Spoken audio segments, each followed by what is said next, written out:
자, 이제 괄호 3번, 4번 보겠습니다.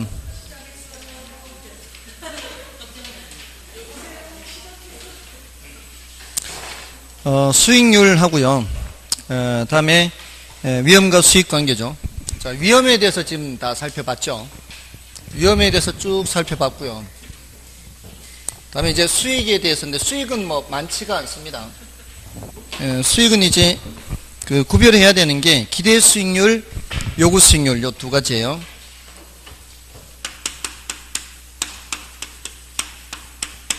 기대 수익률 요거는 계산 문제로도 나오죠. 요거 이제 가중평균에서 계산을 하죠. 요거 나오면 쉽죠. 곱하기 더하기만 하면 되니까 가중평균 하는 거요. 그다음에 이제 요구 수익률하고 이제 비교하는 거죠. 요거는 이제 투자로부터 예상되는 수익률이죠. 우리가 이제 보통 이제 계산해서 이렇게 몇 퍼센트 이제 가중평균에서 계산하는 게 다 이겁니다. 요거는 이제 투자로부터 계산되는 수익률이기 때문에 내부 수익률 이렇게 하죠. 근데 요거는 투자자가 요구하는 최소 수익률이죠. 투자자 요구 최소 수익률. 요걸 이렇게 묻기도 해요. 투자자 요구 최대 수익률 이렇게. 언뜻 그냥 지나가면 또 틀리는 거죠. 투자자 요구 최대 수익률 하면 틀리는 거예요. 최소한 이 정도는 돼야 나는 하겠다라고 하는 최소한의 수익률을 말하는 거예요. 그죠? 최소한 요 정도는 돼야 되겠다라고 생각하는, 그거보다는 커야 된다는 얘기죠. 그래서 요렇게 하는데, 사실은 요 요구 수익률이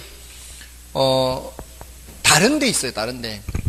투자자가 어딘가에 투자를 하기 위해서는 다른 데 투자되어 있는 돈을 가지고 와서 투자를 하거나 해야 될 거 아니에요. 근데 다른 데서 얼마 벌고 있는 게 있다면 그 최소한 그 정도는 벌어야 될 거 아니에요. 그래서 외부 수익률이라고도 해요. 물론 다른 데 투자된 것이 없는 사람도 있을 수 있죠. 없는 사람도 있을 수 있는데, 그럴 때는 좀 이따 말씀을 드릴 거예요. 그런 사람들은 어떻게 판단하는가 하면은 무위험률에다가, 그러니까 다른 데 투자되어 있는 게 아닌 은행에 있는 사람의 경우에는 부동산에 투자하려면 안전한 경우에 벌 수 있는 무위험률에다가 위험을 부담하는 데 대한 대가를 얹어서 요구해요. 얹어서. 그래서 이건 주관적 수익률이라고 해요. 주관적. 이건 주관적 수익률이에요. 이건 이제 외부 수익률도 마찬가지죠. 사람들이 처한 상황에 따라 다를 수 있기 때문에 이건 주관적 수익률인데, 이거는 무슨 수익률? 객관적 수익률이에요.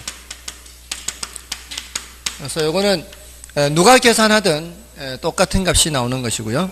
이거는 사람들마다 판단하는 게 다른 것을 말하는 거죠. 자, 이걸 이렇게 많이 비교해요. 비교하니까 이거 이제 틀리지 않도록 해야 되고요. 보통 이제 의사결정할 때는 어떻게 해요? 기대 수익률이 요구 수익률보다 크거나 같으면 채택하는 거죠. 최소한 이 정도는 돼야 되는데 그거보다 더 크다면 채택을 하는 거죠. 같아도 채택은 하는 겁니다. 반대면 기각을 하는 거죠.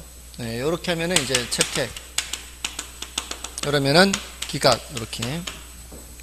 자, 근데 요거 이제 좀 어려운 거 나오는 게, 이제 뭐가 어려운 게 나오는가 하면은, 이게 뭐 그렇게 많이 질문한 적은 아닌데, 많이 질문한 건 아닌데, 요거 부등호 방향에서 등호로 가는 경우를 질문하면 어려워요.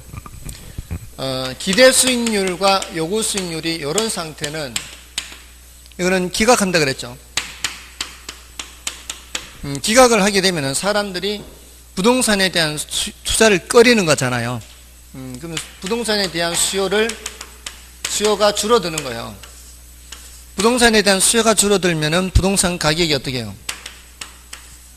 부동산 가격이 떨어지죠.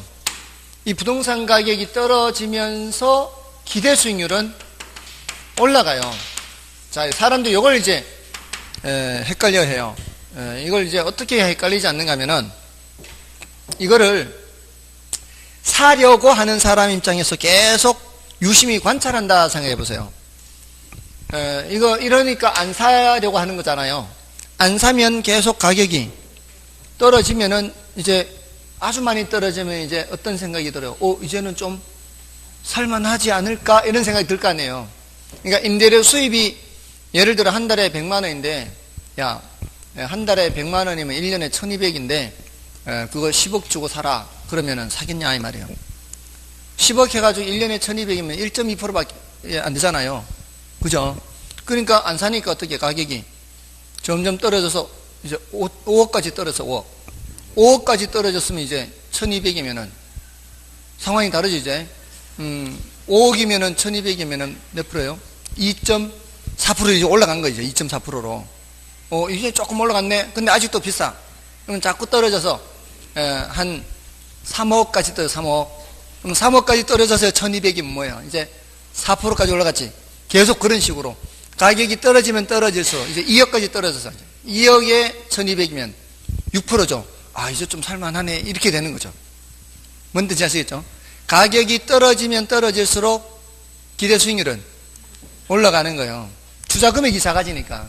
적은 돈을 투자하고도 똑같은 임대료 수익을 얻게 되니까. 지금 6% 정도면은 할만한가요? 안 하세요? 안 할 것 같아요. 6% 안 준다고요? 6% 안 되죠? 안 돼요, 요새. 그만큼 많이 수익률이 낮아요. 많이 수익률이 낮아졌습니다. 그죠? 아무튼, 예전에 10년 전만 해도요, 10% 가까이 되는 부동산 많았거든요. 10년 전만 해도. 근데 이제, 많이 다운이 된 거죠. 그만큼 이제 금리가 낮아지게 되니까 부동산 가격이 올라가게 되는 거죠. 부동산 가격이 올라간다는 얘기는 투자 금액이 많아진다는 얘기예요. 투자 금액이 많아질수록 기대 수익률은 떨어지는 거죠. 이렇게 실무적으로 얘기할 때는 다 아는데 왜 공부할 때는 안 될까요? 가격이 올라갈수록 기대 수익률은 어떻게 해요? 떨어져요. 가격이 올라갈수록, 부동산 가격이 올라갈수록 투자 금액이 많아지니까 많은 돈 투자해가지고 임대료 수익을 내야 되니까 가격이 올라갈수록은 기대 수익률은 내려가고 가격이 내려갈수록은 기대 수익률은 올라가고 그러니까 얘가 올라가니까 결국 어떻게 된다고요? 기대와 요구가 같아진다고요. 분명히 지금은 됐단 말이에요. 근데 왜 시험 치면 안 되는 거예요? 그럼 반대의 경우 어떻게 반대의 경우는 기대가 요구보다 커요. 이러면 사람들이 채택하려고 이렇게 생각해요. 채택하려고 산 사람 입장에서 생각하지 말고 사려고 하는 사람 입장에서 생각하라고요. 그러면은 부동산에 대한 수요가 어떻게 증가하죠? 그러면 부동산 가격이 어떻게 해요? 올라간다. 투자 금액이 많아진다 이 말이에요. 그럴수록 기대 수익률은 내려간다고요. 그러면서 같아진다고요. 그래서 균형으로 가는 과정에서 다 누가 움직여요? 기대 수익률이 움직인다고요. 이런 거를 그렇네 하고 이해하고 지나가서 거기서 끝나면은 까먹어요. 돌아서서 다시 한번 생각하는 거죠. 뭐가 변해서 균형으로 가는 거예요? 기대 수익률이. 그러니까 이것만 보고도 이제 이쪽으로 바로 오도록 하란 말이에요. 이 상황에서 이렇게 올 때 누가 변해서 얘가 낮아져서 같아지는 거고 여기서는 얘가 높아져서 같아지게 된다는 것을 따로 기억을 해야 그게 마무리가 되는 거예요. 공부를 할 때는 어떤 주제를 공부를 했으면 그 주제 이해하고 지나가 끝이 아니에요. 이해했으면 이런 얘기가 나왔을 때 어떻게 머릿속에 끄집어내서 이게 빠른 속도로 끄집어낼 건지를 정리를 해야죠. 됐나요? 아시겠어요? 그래야 그게 오래 간다고요. 안 그러면은 금방 까먹어요, 금방. 그죠? 사람들의 머리 휘발 속도가 굉장히 빨라요. 쉬는 시간이면 거의 반 이상 달아날 거죠. 쉬는 시간이면. 맞죠? 그러니까 그걸 계속 반복하는 거죠. 사람의 능력은 대부분 비슷해요. 비슷합니다. 전 정말 철저히 그걸 믿습니다. 그래서 누가 한 번 더 보느냐에 따라 다른 거예요. 더 부지런히 보느냐. 그래서 그 예전에 말씀드렸나요? 거기 1박 2일 프로그램에 이제 서울대가 나왔어요. 서울대 학생들하고 게임도 하고 뭐 이렇게 하는 게 나왔는데, 거기 이제 인터뷰 하려고 학생을 보는데 인터뷰 응하지 않는 거예요. 왜 그냥 가니까 좀 빨리 공부하러 가야 된다고. 그런 식으로 그렇게 하는 게 정상이에요. 대부분의 학생들은 그렇게 합니다. 대부분의 학생들은 그렇게 많이 해요. 계속 공부해요. 계속 공부. 정말 다른 생활을 안 해요. 다른 생활. 대부분은 그렇고요. 한 10%는 정말 뛰어나요. 그런 애들 있어요. 분명히 같이 놀고 했는데도 다음에 시험 보면은 걔는 A뿔이에요. 정말 그럴 때는 자괴감이 들어요. 나는 도대체 뭔가 열심히 했는데 겨우 이제 A0 받고, 근데 걔는 뭐 별로 한 것 같지도 않은데 A뿔 받고, 열심히 했는데 그런 거고. 그러니까 그렇게 안 하면은 그냥 늘 CD예요. CD. F 안 받는 건 다행이에요. 아무튼 그런 애들이, 그런 사람이 보통이라고, 대부분이라고요. 그러니까 오늘 걷지 않으면 내일 뛰어야 된다는 생각으로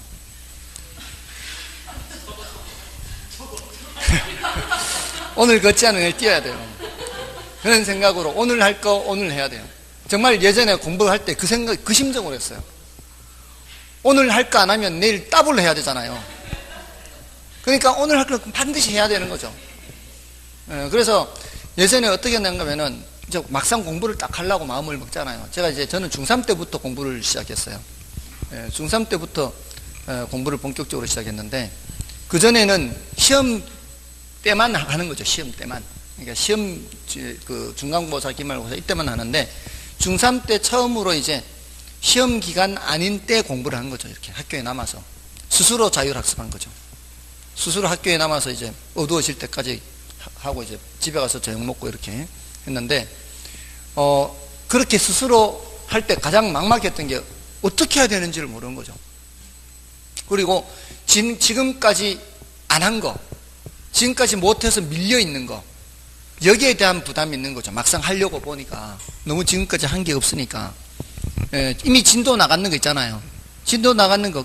그러니까 굉장히 막막한 거죠. 이걸 어떻게 다 하지? 지나간 거. 그러니까 못 하는 거예요. 그럼 지나간 거는 그냥 그걸로 끝나야 되는 거예요. 어제 한 끼 굶었다고 오늘 2끼 먹는 거 아니잖아요. 그건 지나가는 거예요. 지나가는 거고, 그건 지나간 거고, 오늘부터라도 할 거 해야 되는 거죠. 그러니까 늘 이 생각이었어요. 이게 예를 들어 매일같이 벽돌을 나르는 일을 해야 되는데, 하루에 한 장씩 벽돌을 날아야 돼요. 근데 하루 이틀 안 하면은 그거를 다음 날은 2장, 석 장을 해야 되잖아요. 그러니까 얼마나 힘들겠어요. 그러니까 그게 쌓이지 않게 하려고 그날 그냥 꾸준히 한 거죠. 꾸준히. 그리고 꾸준히 하다가 조금 여유가 있을 때, 그때 지난 못한 거, 그거 살짝 이렇게 벌충을 하는 거죠. 지나간 건 그렇게 하는 수밖에 없어요. 그러니까 꾸준히 하시는 거죠. 꾸준히. 아무튼 그렇게 하다 보니까 나중 되니까 공부를 안 하면 이상하더라고. 하루라도 공부를 안 하면 이상하더라고. 이게 익숙해지니까. 뭔가, 그러니까 제가 고등학교 그 수능 시험 쳐놓고 할 게 없잖아. 할 게 없으니까 너무 허전한 거죠. 그래서 그 실력 정석 책을 꺼내서 그 수능 시험 본 일요일 날 간 거죠. 도서관에. 그 전에 실력 정석 한 번도, 지난번 말씀드렸나요? 실력 정석 한 번도 안 봤지만 할 게 없으니까 그 실력 정석 책을 꺼내서 도서관에 가서 그날 난제를 다 풀었더니 다 풀리더라고요. 아무튼 그러니까 꾸준히 하시는 게 중요해요. 그러니까 시간을 어떤 형태로든 확보를 해야 돼요. 시간을. 그래서 처음에는 이제 어제 1시간도 안 했던 사람이 오늘 2시간 할 수 있겠습니까? 그죠? 그래서 지금까지 여러분들이 그 생활해왔는 그 학습 시간을 비춰봐서 지금까지 내가 최대 3시간 했다. 그러면은 처음부터 욕심 부리지 말고 그냥 1시간만 하세요. 1시간. 꾸준히 1시간만. 예. 그런 식으로 습관 들이는 게 중요하니까. 그러니까 몰아서 6시간 하는 것보다는 매일 1시간 하는 게 훨씬 더 중요합니다. 예. 그래서 꾸준히 하시다 보면은 이제 탄력이 붙어요. 탄력이 붙으면은 조금 시간을 늘릴 수가 있고요. 또 1시간을 공부해도 이제 조금 더 많은 양을 할 수가 있는 거죠. 제가 예전에 애들 가르칠 때 이런 말을 많이 했어요.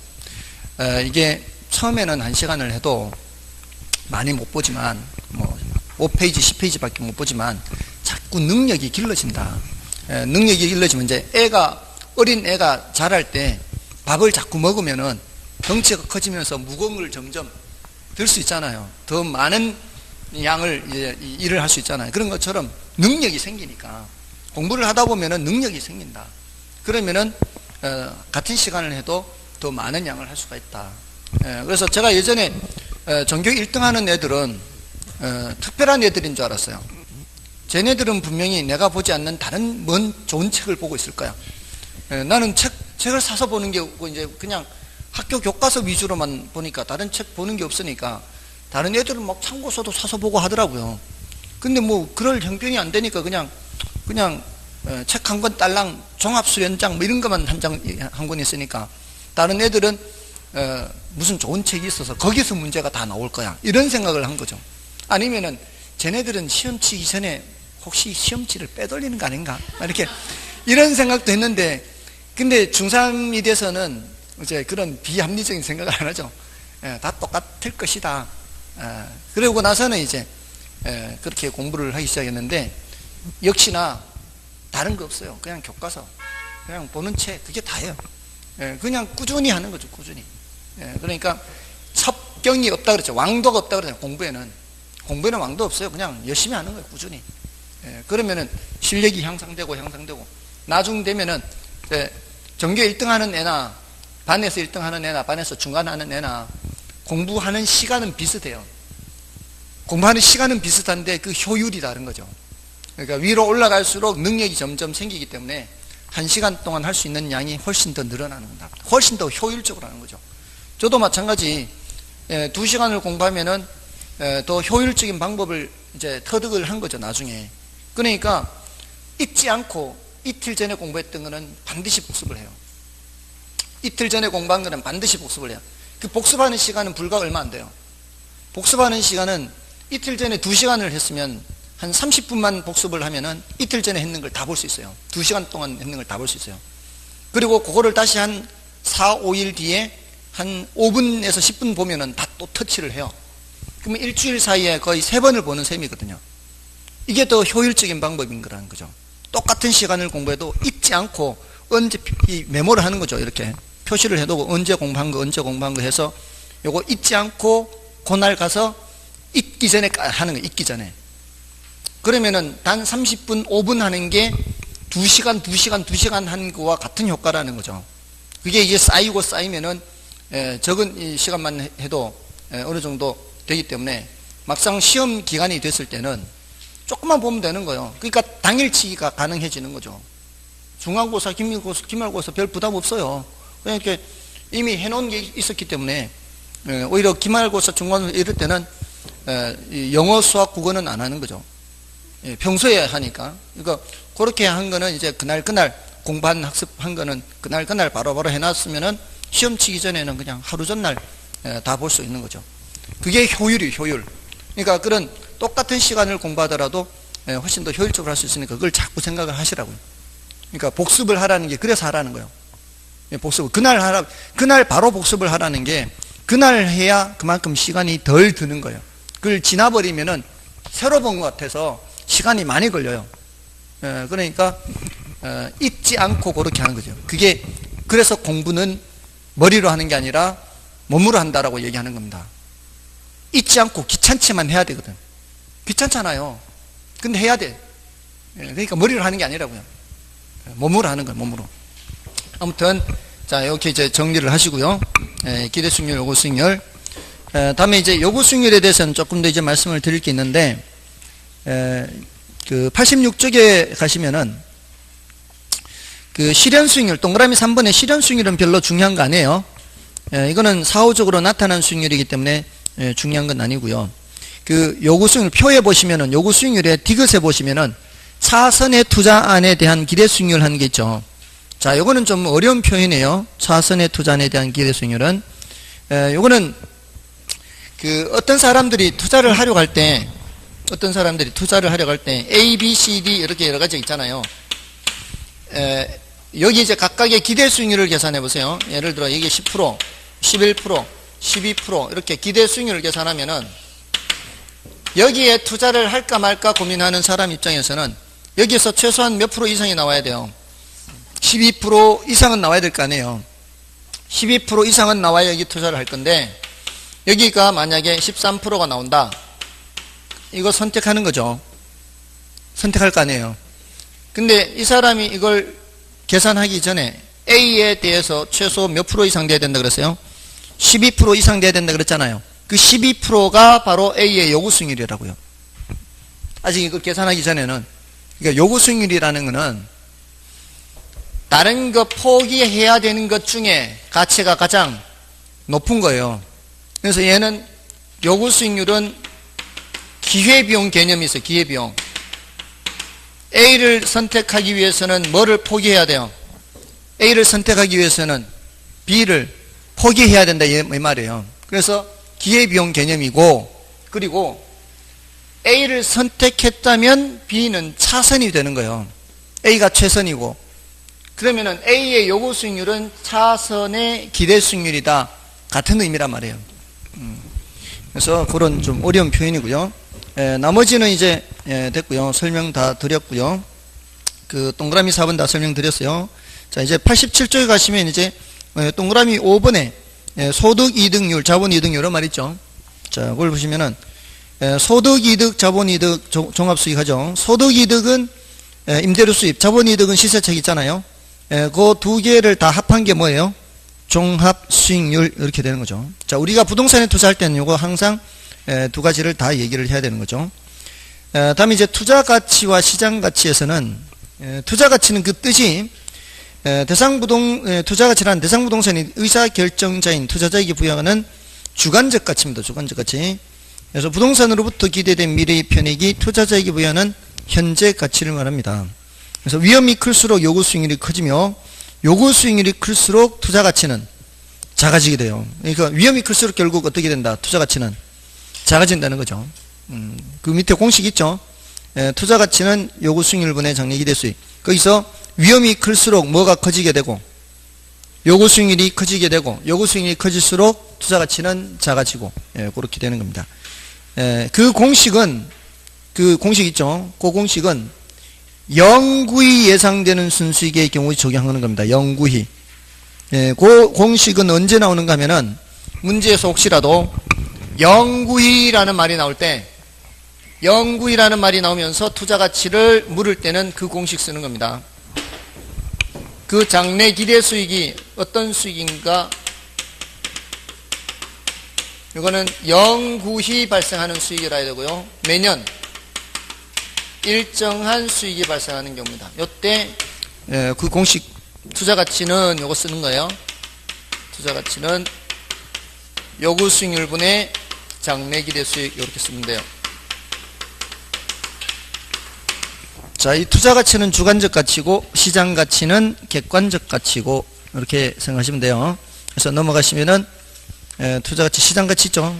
시장 가치는 밑에 뭐가 들어가요? 시장 이자율이 들어가죠. 시장 이자율 또는 기대 수익률 들어가요. 자, 그 관계에서는 투자 가치가 크면 채택이에요. 시장 가치가 크면 채택이에요. 투자 가치가 크면 채택이죠. 내가 봤을 때 괜찮아 보이면은 채택하는 겁니다. 자, 다음에 이제 괄호 4번은 이제 위험과 수익 관계죠. 자, 위험과 수익 관계는 대체로 위험이 커질수록 수익도 커지죠. 위험이 커질수록 수익도 커져요. 그래서 이걸 위험 수익 상쇄 관계 또는 비례 관계 이렇게 얘기합니다. 비례 관계. 상쇄 관계, 비례 관계. 자, 그 위험 수익 상쇄 관계, 비례 관계는 그 박스에 시계도 표시가 되죠. 요구 수익률은 무위험률 더하기 위험활동률 더하기 예상 인플레이율 해서 그 예상 인플레이율 문제에서 제시를 하면은 생각하면 되고요. 평소에는 그냥 무위험률 더하기 위험 할증률 이렇게만 신경 써도 관계는 없습니다. 아무튼 그 무위험률에 대해서 그 동그라미 2번에 기억, 니은, 디귿 내용이 있죠. 그 무위험률이란 국채나 공채 실질 이자율과 같이 장래 기대되는 수익이 확실한 경우의 수익률이고요.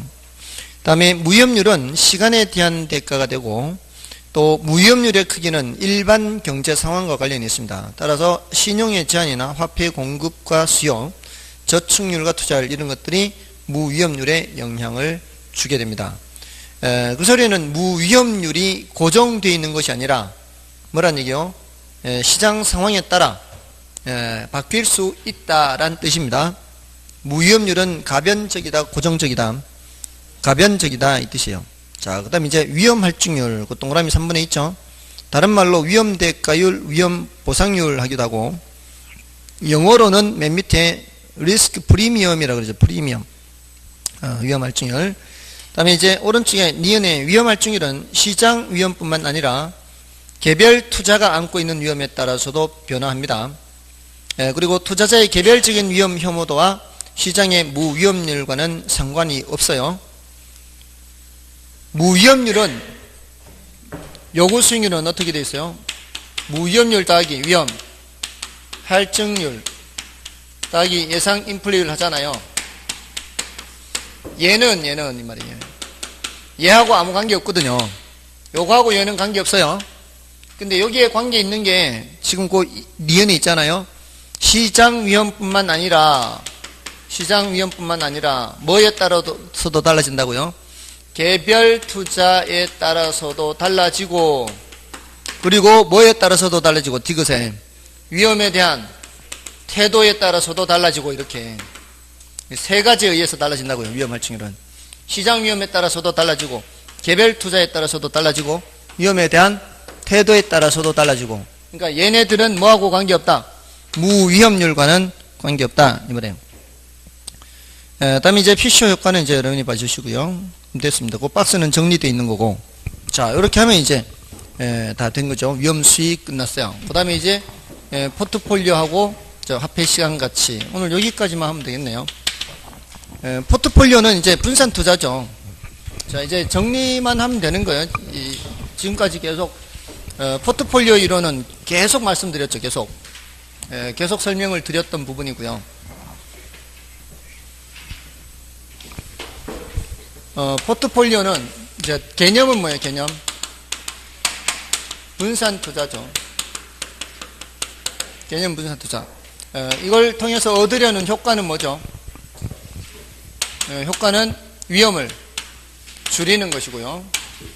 자, 근데 모든 위험을 다 줄이는 게 아니라 그랬죠. 줄일 수 있는 위험, 줄일 수 없는 위험이 있다 그랬어요.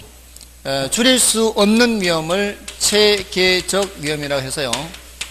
모든 투자 안에 공통으로 미치는 위험은 줄일 수가 없어요. 근데 비체계적 위험은 줄일 수가 있죠. 체계적 위험은 이거는 그 시장 상황과 관련된 시장 위험, 시장과 관련되는 거예요. 그 시장에 다 영향 미치는 위험이 체계적 위험이에요. 근데 비체계적 위험은 개별 투자 안에 따라 달라지죠.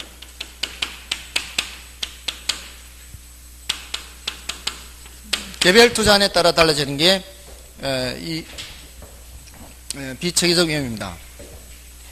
체계적 위험의 경우에는 모든 투자 안에 공통으로 다 영향을 미치기 때문에 분산 투자해봤자 의미가 없죠. 근데 비체계적 위험은 모든 투자 안에 영향을 미치는 게 아니기 때문에 분산 투자를 통해서 위험을 줄일 수가 있다는 거죠. 자, 근데 이걸 줄이더라도 가능한 한 많이 줄이는 게 좋죠. 가능한 한 많이 줄이는 게 좋은데, 많이 줄이는 방법은, 일단 이제 다양하게 구성하는 방법이 있고요. 다양하게. 자, 둘만 놓고 봤을 때는 수익률의 변동이 어떻게 되게?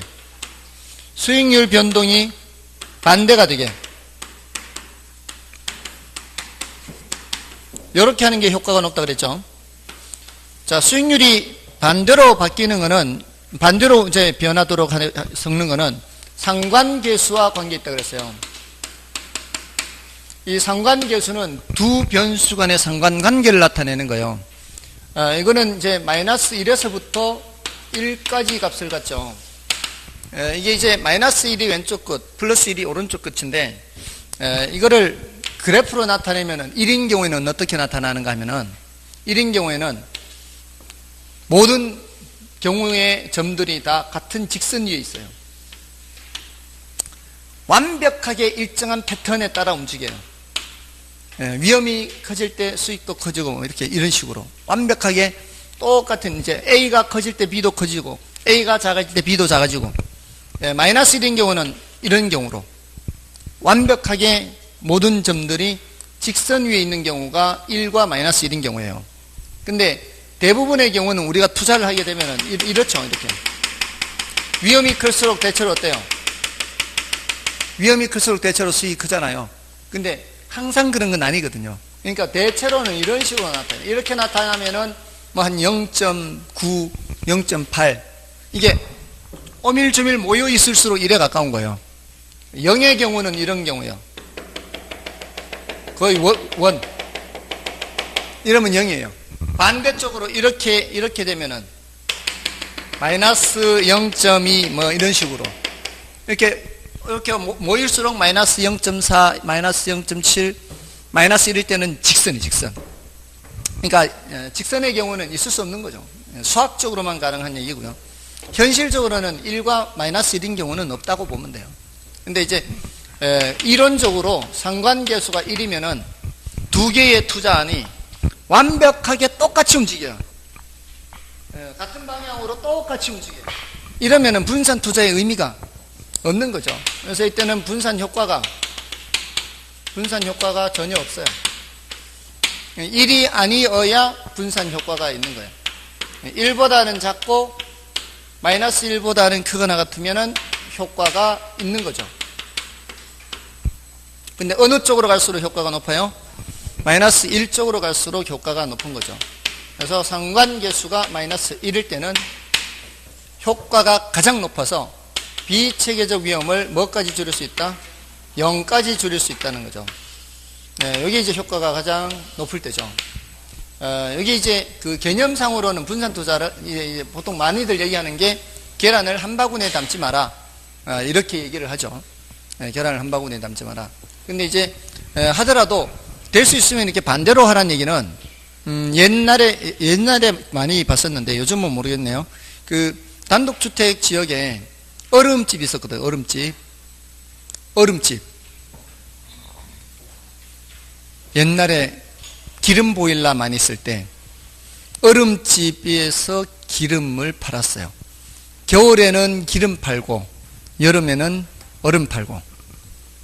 기름만 팔아가지고는 여름에 굶어 죽죠. 그렇잖아요. 얼음만 팔아가지고는 겨울에 굶어 죽을 거 아니에요. 그러니까 여름에는 얼음 팔고. 저는 그게 왜 그런지 몰랐어요. 처음에 기름집인데 얼음을 써놓은 거예요. 그럼 아니 기름하고 얼음 왜 저렇게 할까? 이제 수익률이 반대로 움직이니까. 여름에는 이제 얼음 팔아야 되고 겨울에는 기름 팔아야 되니까. 그래서 옛날에 기름집에서 얼음도 그렇게 팔았던 거예요. 그걸 몰랐던 거죠. 왜 그렇게 파는지를. 근데 사람들은 공부는 몰라도요, 현실적으로는 굉장히 빨리 적응을 해요. 그죠? 공부라고 하면 잘 안 돼도 현실에서는 다 그렇게 돼요. 이 경제학에서 나오는 여러 가지 것들이 다 이제 실제 생활에 있는 것들인데, 그걸 옛날에는 몰랐던 거를 경제학자들이 경제학적인 관점에서 이걸 캐치를 해내는 거예요. 예를 들어 정보경제학이라는 게 있는데, 여기는 저 사람이 어떤 생각을 갖고 있는지를 조금 몰라요. 저 사람은 자신이 알아요. 그런 거를 알고 싶은 거예요. 예를 들어서 짜장면집에서 저 들어오는 사람이 저거 배가 많이 고픈 사람인지 적게 고픈 사람인지 알 수가 없어요. 많이 고픈 사람은 많이 팔고 싶고, 적게 고픈 사람은 적게 팔아도 되고 뭐. 그런데 그거를 숨겨진 그 특성을 알아내는 게 메뉴판에다가 써놓기만 하면 되는 거예요. 메뉴판에 뭘 써놓는가 하면은 꽃배기는 1,000원 더 내면 된다. 꽃배기 있어요. 꽃배기. 꽃배기라는 거를 써놓기만 하면은 자기가 알아서 배고픈 사람은 꽃배기를 주문한다는 거죠. 그런 게 다 경제학자들이 이렇게 캐치한 건데, 사실 일반인들은 뭐 별 관심이 없는 거죠. 관심이 없는 건데 경제학자들은 그런 걸 또 보고서 이제 원리를 캐치해내는 거죠. 자, 아무튼 자, 상관계수가 마이너스 1일 때는 비체적 위험을 0까지 줄일 수가 있죠. 자, 여기가 이제 지금까지 요걸 많이 물어왔다면, 최근의 흐름은 이제 최적 포트폴리오와 관련된 내용들을 이제 점점 많이 묻기 시작합니다. 최적 포트폴리오는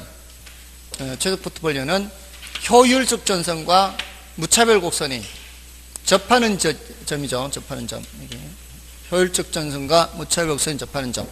그래서 여기서는 효율적 전선이 뭔지에 대해서 알아야 되고요. 무차별 곡선이 뭔지에 대해서 알아야 되죠.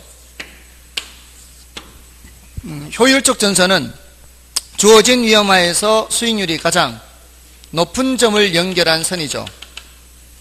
주어진 위험하에서 수익률이 가장 높은 점을 다른 말로 효율적 포트폴리오라 그래요.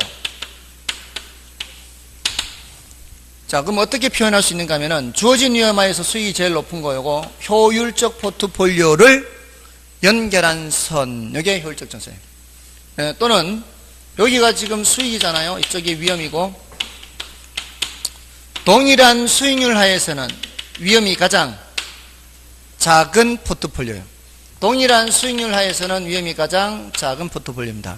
자, 요걸 연결한 선이 바로 효율적 전선. 이런 점들이 효율적 포트폴리오고, 효율적 포트폴리오를 연결한 선이 효율적 전선이다.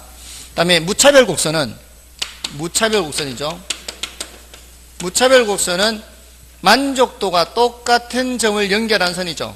이 점과 이 점들이 만족도가 다 똑같은 점인데, 자, 가면 갈수록 여기 점점 가팔라져서 아래로 볼록한 형태가 되는 것은 똑같은 위험이 증가하더라도 수익률을 요구하는 게 점점 더 많아진다는 얘기죠. 자, 이거는 위험에 대한 태도가 어떻다는 얘기예요.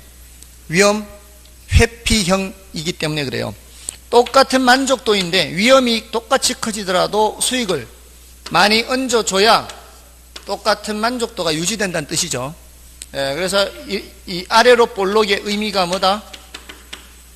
아래로 볼록. 무차별 곡선이 아래로 볼록의 의미는 위험에 대한 태도가 위험 회피형이다, 이 뜻이에요. 이거 아직 안 나왔어요. 다른 건 다 나왔는데, 위험 회피형은 아래로 볼록 이렇게 되는 거예요. 이거는 나왔어요. 이건 출제됐어요. 무차별 곡선이 더 가파른 사람과 더 완만한 사람, 누가 더 위험을 싫어하는 사람? 이 무차별 곡선이 더 가파른 사람. 왜냐하면 이게 위험과 수익 간의 관계에서 여기에서 접하는 것보다는 여기에서 접하는 사람이 위험을 더 싫어하는 사람이죠. 위험이 작으면서 수익도 작은 걸 더 좋아하는 사람이고, 여기에서 접하는 사람은 위험이 커지면서 수익도 더 큰 걸 좋아하는 사람이죠. 그래서 이 사람이 더 공격적 투자자, 이 사람이 보수적 투자자, 이렇게 얘기를 합니다. 둘 다 아래로 볼록이죠.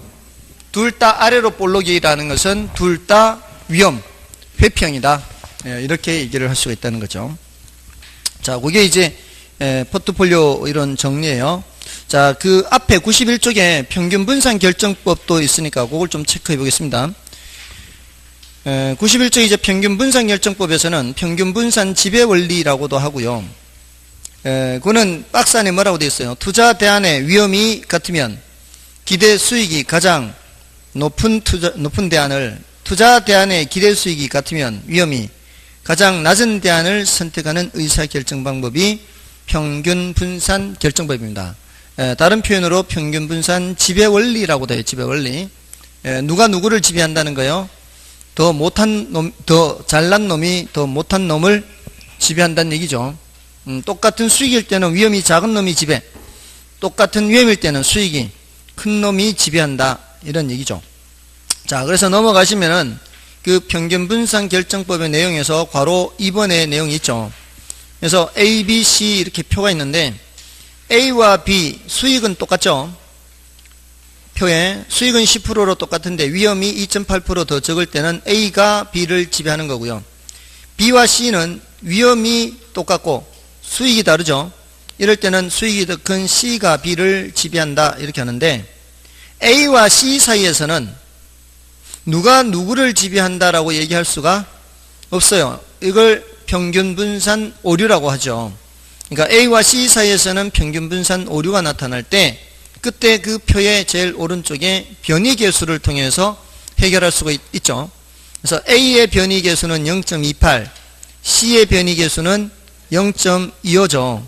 자, 이거는 평균분의 표준편차에서 수익률 1%당 위험입니다. 그러니까 A는 수익률 1%당 위험이 0.28이고 C는 수익률 1%당 위험이 0.25. 누가 더 적어요? C가 더 적죠. 수익률 1%당 위험이 더 적은 C가 더 선호된다. 이거는 뭐를 통해서 해결했다? 변이계수를 통해서 해결했다는 거죠.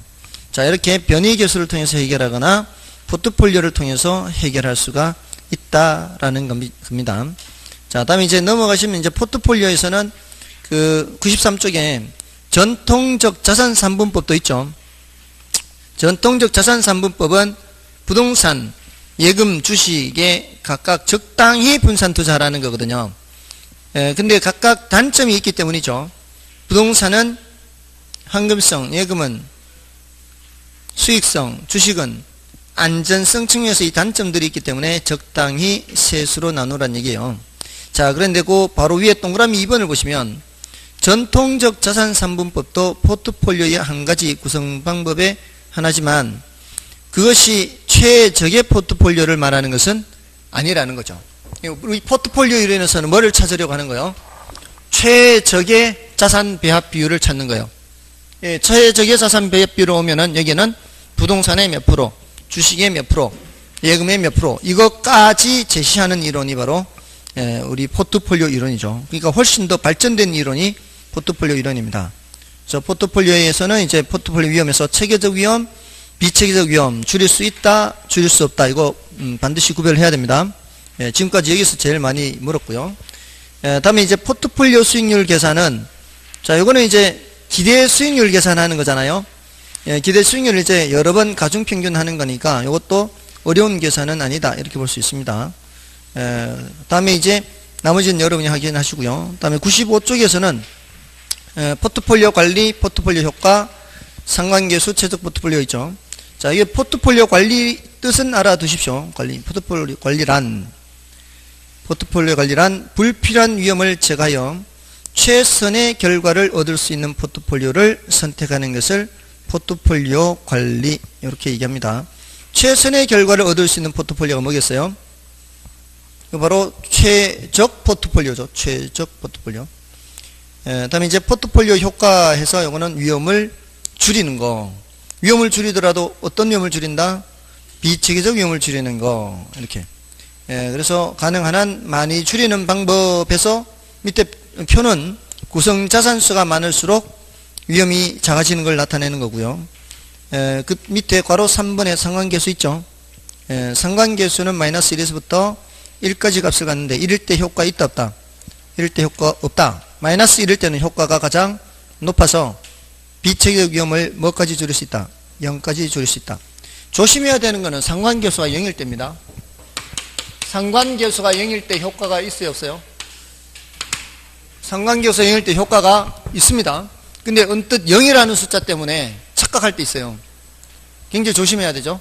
상관계수가 0일 때 효과가 있다 없다? 있다. 굉장히 높습니다. 효과가 실제로. 다음에 이제 넘어가시면 가로 4번에 최적 포트폴리오 해서 효율적 전선 정리, 또 무차별 곡선 정리 이렇게 하면 돼요. 자, 근데 그 무차별 곡선에서는 그 미음과 비읍은 좀 난이도가 높아요. 미음과 비읍은 난이도가 높아서 기억, 니은, 디귿, 리을 봐서 이제 그 개념을 이해를 하시면 돼요. 미음과 비읍은 난이도가 높습니다. 그 동일한 투자자의 무차별 곡선은 서로 교차하지 않고요. 무차별 곡선이 교차한다는 것은 서로 다른 사람이란 뜻이고요. 무차별 곡선은 우하향하는 부분 없이 우상향의 모양을 갖습니다. 자, 그렇게 봐주시면 되고요. 그 다음에 최적 포트폴리오는 어디서 결정된다? 최적 포트폴리오는 효율적 전선과 무차별 곡선이 접하는 점, 접점이죠, 접점. 그리고 98쪽에 가시면은 그 두 개 다른 게 있죠. 가파르기가 다른 무차별 곡선이 보수적 투자자의 무차별 곡선이 더 가파르고 공격적 투자자의 무차별 곡선이 더 완만하게 그려져 있죠. 자, 그거 이제 구별하시면 되고요. 다음에 이제 화폐 시간 가치 및 현금 수지 측정. 요거는 그 화폐 시간 가치까지만 좀 정리를 해보겠습니다. 현금 수지 측정은 다음 하고요. 이거는 이제 6개 저것만 하면 되니까 6개 개수를 언제 어떤 걸 사용하는지만 알면 되니까 이거 뭐 시간이 많이 안 걸리니까요. 자, 이 화폐 시간 가치는 6개 개수죠. 6개 개수를 언제 어떤 걸 사용하는지 그거를 이제 구별을 해야 되죠.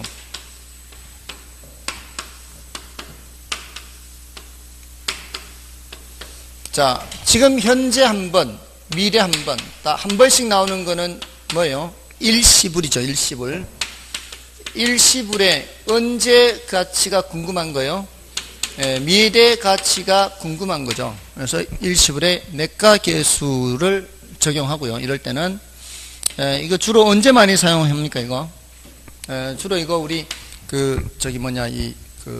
감정평가에서 예를 들어 건축비가 2년 전에 1억이었는데 매년 10%씩 건축비가 상승하면 기준 시점 현재는 얼마일까요? 할 때 1년에 10%씩 2년 올라가면은 이때 되면은 1억 곱하기 1.1의 제곱 이럴 때 써먹는 거죠. 이때 이제 일시불의 내가 계수를 사용해서 써먹습니다.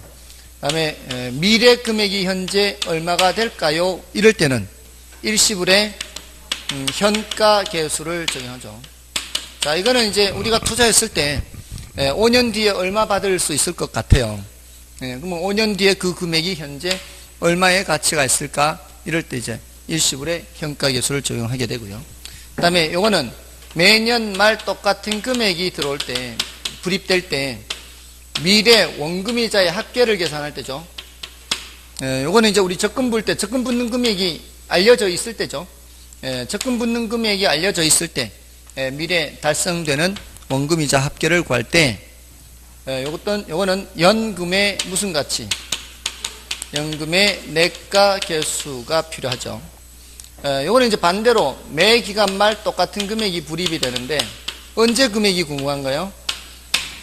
요게 궁금한 거죠. 우리 투자론에서는 이게 많이 사용돼요. 이쪽이 투자론에서는 어떤 경우에 이거 사용되는가 하면은 매년 순영업소득이 1,000만원 발생하는 부동산이 있는데 그 매년 1,000만원 발생하는 그 순영업소득의 현재 가치 합계는 할 때 똑같은 금액이 발생하잖아요.